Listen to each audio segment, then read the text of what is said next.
लंका पधारे हनुमत हमारे खोजने सीता। ओके, देखिए 5-7-5। दूसरा हाइकू है, सीता को पाया अशोक वाटिका में ले राम नाम। अब उनको सीता भी मिल गई। फिर उन्होंने कर प्रणाम सीता को दी मुद्रिका हनुमान ने।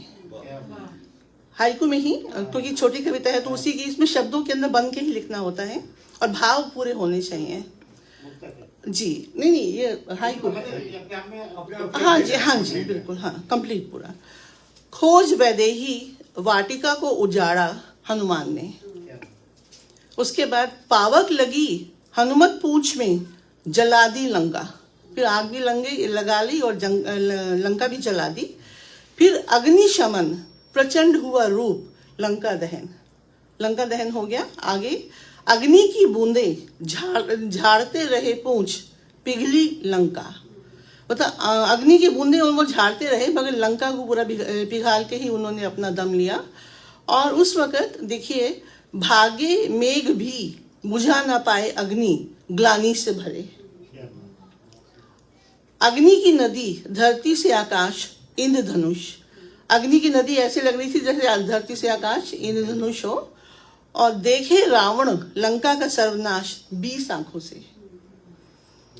पवन पुत्र कर खोज सीता की लौटे किष्किंधा। अंत में गले लगाया प्रभु ने हनुमान जय श्री राम।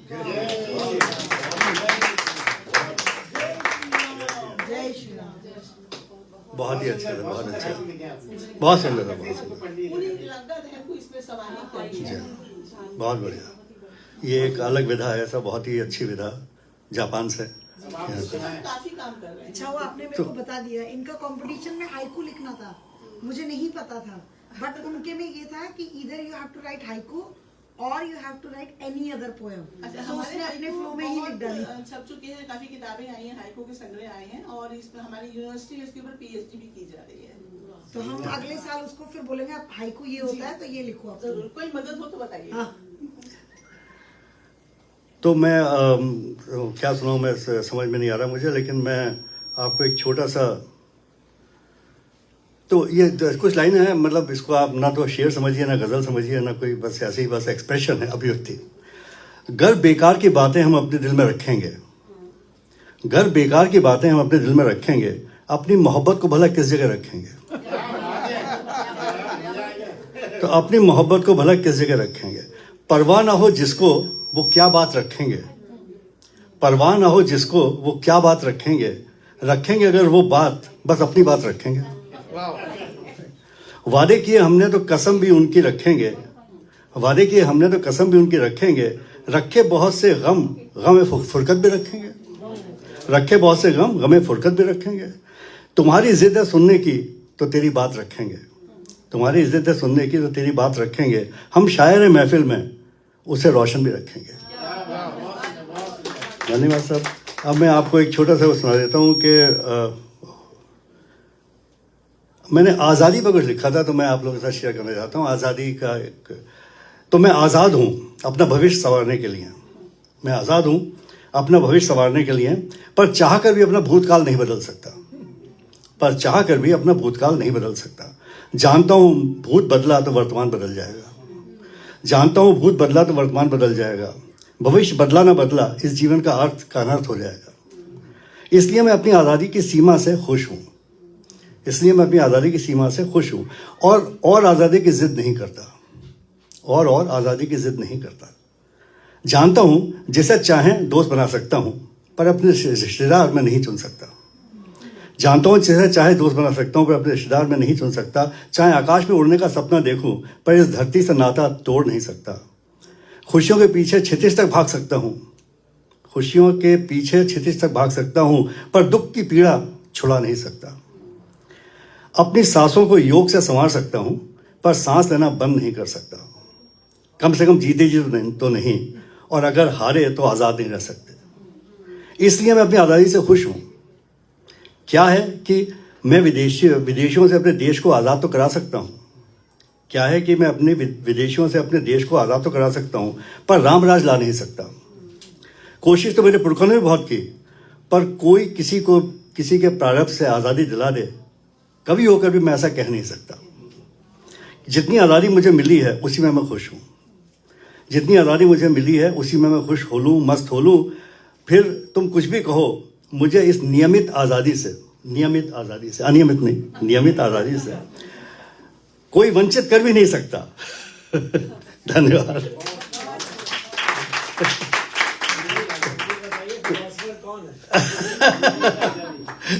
तो फिलॉसफी का आपने बात की, जो मैंने आपसे सीखा है मैं सुना देता हूँ। जो मैंने खरे साहब से सीखा है मैं सुना देता हूँ। मैं जिन खोजा तिन पाइयाँ गहरे पानी पैठ, ठीक है सर, जिन खोजा तिन पाइयाँ गहरे पानी पैठ, ये सब सतह पर है, ये सब सतह पर है, लहरें तरंगे उमंग, ये सब सतह पर है, लहरें तरंगे उमंग, सब सतह पर। बस किरणें भी रोशन है सतह पर, बस किरणें भी रोशन है सतह पर, बत्तखें भी तैरती हैं सिर्फ सतह पर। सतह के नीचे एक अलग दुनिया है, सतह के नीचे एक अलग दुनिया है, अंधेरे की गहराइयों की, जो कम ही दिखती है दूर से सतह पर। इसलिए चल पाना, पग धर पाना बहुत मुश्किल है हमारे लिए लहरों पर, पतली सतह पर। इसलिए चल पाना, पग धर पाना बहुत मुश्किल है हमारे लिए लहरों पर, पतली सतह पर। तो कभी कभी हिम्मत करके हमें घुसना पड़ता है, तो कभी कभी हिम्मत करके हमें घुसना पड़ता है सतह से नीचे गहरे धरातल में। तो कभी कभी हिम्मत करके हमें घुसना पड़ता है सतह से नीचे गहरे धरातल पर। नीचे कीचड़ है, नीचे कीचड़ है, नीचे दलदल है, कहीं गड्ढे कहीं पत्थर, कुछ भी हो सकता है धरातल पर साथ में सीपी और मोती भी हैं, कछुआ, मगर, अजगर और जलपरी भी है, जो सतह पर आई तो डर जाएगी, कहते हैं बाहर निकाला तो मर जाएगी। तो साथ में सीपी और मोती भी हैं, कछुआ, मगर, अजगर और जलपरी भी हैं, जो सतह पर आई तो डर जाएगी, कहते हैं बाहर निकाला तो मर जाएगी। चमकीली सतह पर ये सब मिलना, चमकीली सतह पर ये सब मिलना, तो गहरे में कभी कोई जाता ही नहीं अंधेरे धरातल पर। चमकीली सतह पर ये सब मिलता तो गहरे में कभी कोई जाता ही नहीं अंधेरे धरातल पर। हर कोई सीगल सा तैरता रहता ऊपर ऊपर से, लहरों पर खेलता रहता बस सतह पर। सिर्फ लहरों से खेलना, गहराई से डरना कब तक चल सकता है मगर, सिर्फ लहरों से खेलना, गहराई से डरना कब तक चल सकता है मगर। इसलिए हिम्मत करके गहरे पानी तो बैठना ही है, इसलिए हिम्मत करके गहरे पानी तो बैठना ही है, चाहे पंख भीगें, कदम लड़खड़ाएं तो भी मगर। कभी दलदल में तो कभी खंडहर में तो कभी कीचड़ में फंसना ही है मगर। ये अच्छा ही है ना, वरना कैसे होता गहराई की जीत का पाना, गहराई को जीत पाना। ये अच्छा ही है ना, वरना कैसे होता गहराई को जीत पाना। अगर मगर को पार पाना, बहुत कुछ कीमती सामान नीचे से निकाल लाना, इस पार से उधर, फिर उस पर कविता कर पाना, किसी तर्ज में मोती सा पिरो पाना, जलपरी को रिझा पाना संभव ही नहीं होता अगर सिर्फ रहते सतह पर। इसलिए हम लोग इस मंदिर को बचाने के लिए कीचड़ में कूद पड़े। हमारे सुनील जी भी आ गए। सुनील जी हमारे प्रेसिडेंट हैं, हमारी वही सुनील जी, आपके हिम्मत की और आपकी तो ये हम इनके उसमें हम लोग जो आगे बढ़ रहे हैं, हम लोग सब, ये देखिए विशाल जी हैं और ये। और अब मैं अनुरोध करूंगा पंडित जी से कि आप आकर के कुछ हम लोग को ज्ञान बताएं, भेज दें और हम लोग को आशीर्वाद दें। आइए।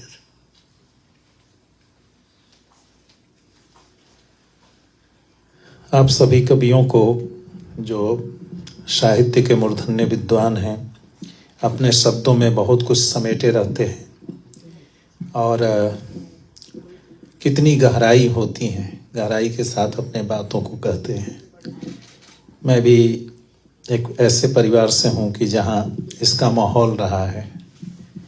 मेरे भाई बहुत अच्छे कवि भी हैं, साहित्यकार भी हैं और विद्वान भी हैं, तो उन्हीं से मैं बहुत कुछ सुना हूँ। और अटल जी की बात हो रही थी। अटल जी कहते हैं कि काल के कपाल पे लिखता और मिटाता हूँ, गीत नया गाता हूँ, गीत नया गाता हूँ, रार नहीं ठानूंगा, हार नहीं मानूंगा, काल के कपाल पे लिखता और मिटाता हूँ, गीत नया गाता हूँ। हम सभी लोग अपने जीवन में ये कविता जो है उसको कुछ करने की प्रेरणा देती है। और अटल जी की एक और बहुत फेमस कविता है, हिंदू तन मन हिंदू जीवन, रग रग हिंदू मेरा परिचय। ये तन भी है, मन भी है, और हिंदू जो है अपने आप में आज एक राजनीतिक शब्द हो गया है, लेकिन यह जीवन शैली है। आपके जीवन में हिंदू शब्द में इतनी गहराइयाँ हैं कि वास्तव में हम लोग इतने लिबरल हैं कि किसी को सांसों से, अपने जो सांस लेते हैं उससे भी परेशान नहीं कर सकते हैं। हमारे बगल में बैठा हुआ आदमी, उसको भी परेशानी नहीं होती है। जो खाते हैं वो खिलाते हैं, जहाँ सोते हैं वो सुलाते हैं। कभी धोखा मिल जाता है, इसके बावजूद भी हम लोग दुनिया वहाँ ख़त्म नहीं करते हैं, रोकते नहीं हैं, चलने देते हैं, निरंतर चलने देते हैं। तो ये जीवन शैली है और इस जीवन शैली को मानवता के लिए बनाए रखना बहुत ही जरूरी है, क्योंकि हम हमेशा अगर प्रतिक्रिया देने लगेंगे तो इस दुनिया में शांति नहीं रहेगी। और बहुत मार खाए हैं, बहुत जख्म झेले हैं, उसके बाद भी चमक रहे हैं, तो ये साहित्य से ही प्रेरणा मिलती है। हम लोगों के अंदर धर्म बसता है। एक चींटी को भी परेशान नहीं करते हैं। देखते हैं कि अगर चींटी है तो अपने पैरों को हटा लेते हैं, उसको बचाकर चलते हैं। कविता अगर न रहे तो आपके अंदर के जो भाव हैं वो प्रकट नहीं हो पाते हैं। भाव को प्रकट करने का एक माध्यम है और उस भाव में बहुत सारी चीज़ें सिमटी होती हैं। तो ये है कविता की गहराई। मैं तो आज तैयार नहीं था, लेकिन मैं इतना सुनाया, कभी मैं भी कविता सुनाऊंगा आपका, अपना नहीं, अपने भाई का ही सही, लेकिन सुनाऊंगा, क्योंकि कविताएं मुझे बहुत अच्छी लगती हैं और इससे आगे बढ़ने की प्रेरणा मिलती है। आप सभी लोगों को बहुत बहुत धन्यवाद। इस मंदिर परिवार, शिव दुर्गा मंदिर परिवार की तरफ से भी आप लोग आकर इस मंदिर का शोभा बढ़ा रहे हैं और भगवान का आशीर्वाद पा रहे हैं। आप लोग ऐसे ही अपने रचना को आगे बढ़ाते रहिए, हम सभी लोगों को लाभान्वित करते रहिए। आप सभी लोगों को माता रानी का बहुत बहुत आशीर्वाद मिले। धन्यवाद, नमस्कार। तो आज जिनका पंडित जी का हमें आशीर्वाद मिल गया, तो अब हमारी एक बहन है, आप अपना नाम बताइए। मेघा। तो मेघा जी जो है, सुमेघा जी जो है वो पढ़ेंगी अपनी कविता। हमने कहा भाई ये तो बहुत अच्छी बात है कि आप आइए अपने बारे में कुछ बताइए। मंदिर में आप बहुत काम भी करती हैं? नहीं, बहुत थोड़ा सा काम करती हूँ मैं। नहीं, it's okay, I have little cough, so you can hear me well, right? Yes. Engineer हूँ पेशे से, आती हूँ मंदिर लगभग रोज, कोशिश करती हूँ आने की। तो मेरे पास 2 कविताएं हैं, एक थोड़ी सी सैड है और एक प्रेम के ऊपर है। अंत प्रेम से करेंगे, सैड से शुरू होके। तो कविता का शीर्षक है, ये जब मैं 17 साल की थी तब लिखी थी मैंने।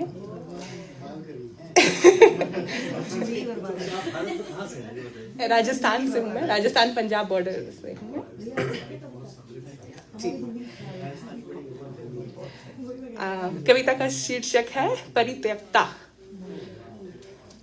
जब से शुरू हुई जिंदगी मिले दुख ही दुख, जब से शुरू हुई जिंदगी मिले दुख ही दुख, कभी शोषण तो कभी उत्पीड़न, कभी गरीबी में सिकुड़ता जीवन। बड़ी जिंदगी जब आगे तो नई मुसीबतें मिली। सोच सोच में यौवन आया, सोच सोच में यौवन आया, संभलते संभलते आखिर फिसल ही गया। पर पतिव्रता रही सदा तन में मन में, भोली सोच ने पति माना, तन मन धन सब अर्पित किया। उसके चरणों की धूली से मांग सजी, पति परमेश्वर के लिए सब कुछ भूल गई। बचपन से सुनते आते हैं ना कि डिवोशन और ऐसा, और आप औरत हो ऐसा होना चाहिए, तो बस उस डिवोशन पे एक कविता है। समय बदलता गया, दुनिया की सोच बदली, पर वो चलती रही सदा अपने कर्तव्य पथ पर, पत्नी धर्म निभाते निभाते आखिर परित्यक्ता बन गई। फिर आए बुरे दिन, हुआ मन अशांत, कोशिशें की भुलाने की, पर पति को भुला न पाई। पगली भारतीय नारी कैसे भूलती उसका प्यार, परवाह, अपनी मांग का सिंदूर। जिंदगी आगे बढ़ती गई, पर वो आज भी खड़ी है वहीं उसके इंतजार में, पतिव्रता बनकर अपनी मांग सजाए कि कभी तो परित्यक्ता बनेगी उसकी दुल्हन।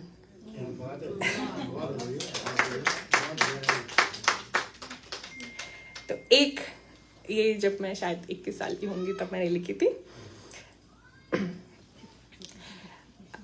ये एक प्रेम पर है।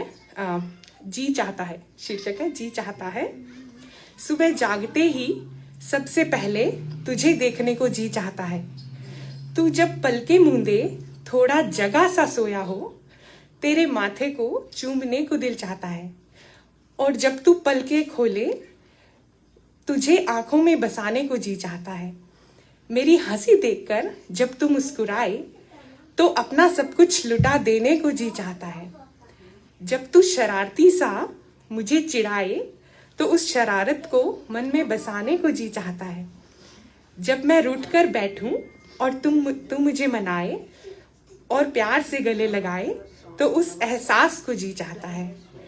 उम्र भर तेरी बाहों में सिमटने को जी चाहता है और तेरे आगोश में ही मर जाने को जी चाहता है।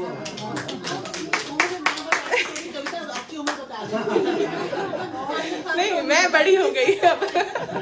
ये बहुत पहले लिखी थी। तो इस कविता से आपकी उम्र कब लिखी गई कविता मालूम हो रहा है। जी, thank you so much. Anita ji, मुझे ये समझ में आया कि असल में मर्दों को औरतें प्यार कर सकती हैं। तो समझते थे कि कहीं आदमी खाली प्यार करते हैं। देखिए मैंने विचारा के देखिए। पहली बार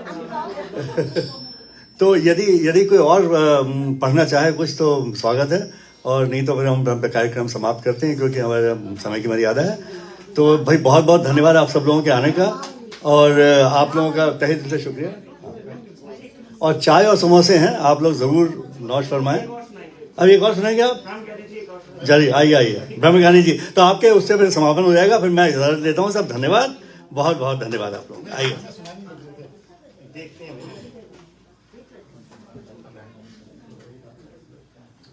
कविता है।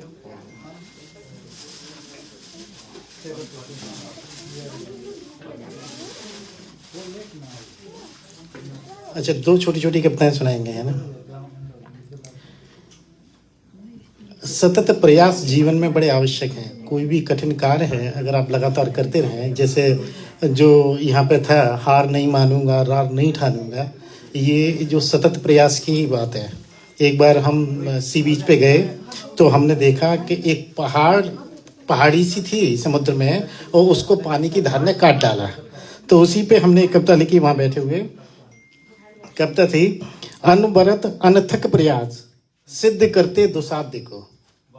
अनवरत अनथक प्रयास सिद्ध करते दुसाध्य को, ना माने तो देखिए इस पानी की धार को। अनवरत अनथक प्रयास सिद्ध करते दुसाध्य को, ना माने तो देखिए इस पानी की धार को। रत्ती रत्ती कण कण, रत्ती रत्ती कण कण वर्षों तक तराश कर, आखिर पथ बना ही लिया पाषाण को काट कर। आखिर पथ बना ही लिया पाषाण को काट कर। हमारे एक मित्र हैं कंपनी में। अच्छा, ओके, ठीक है, ओके। तो हमारे एक मित्र हैं, तो जब यूक्रेन और रसिया में युद्ध हुआ तो उन्होंने कहा, अनुराग एक कविता युद्ध पे लिखी है आप। तो उस पर हमने लिखना शुरू किया। एक छोटी सी बैठे बैठे लिखा, युद्ध का उन्माद जैसे ज्वालामुखी की आग।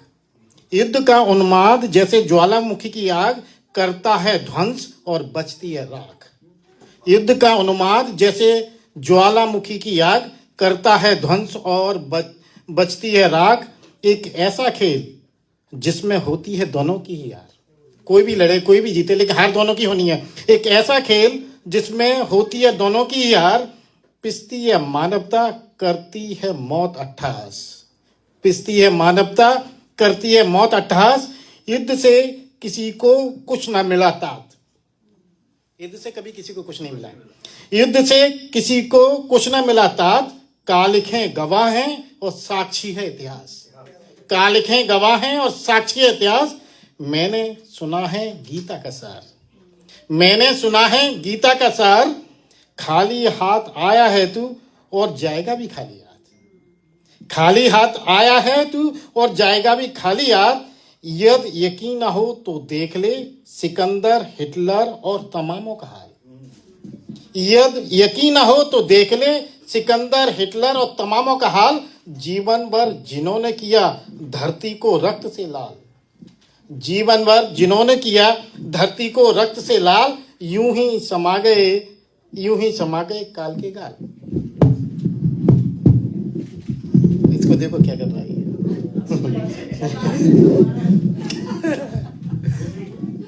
जीवन भर जिन्होंने धरती को किया रक्त से लाल, यूं ही समा गए काल के गाल। इतिहास ने जिनको कहा महान, इतिहास ने जिनको कहा महान, जिसने ली लाखों की जान, जब छोड़कर युद्ध गाया बुद्धम शरणम गच्छामि, तभी बना अशोक महान। Thank you.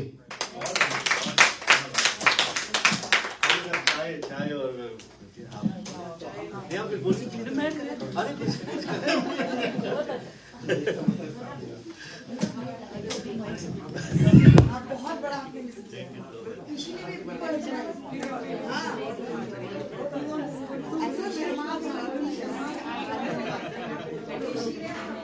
लेकिन वो उसको अब लगेगा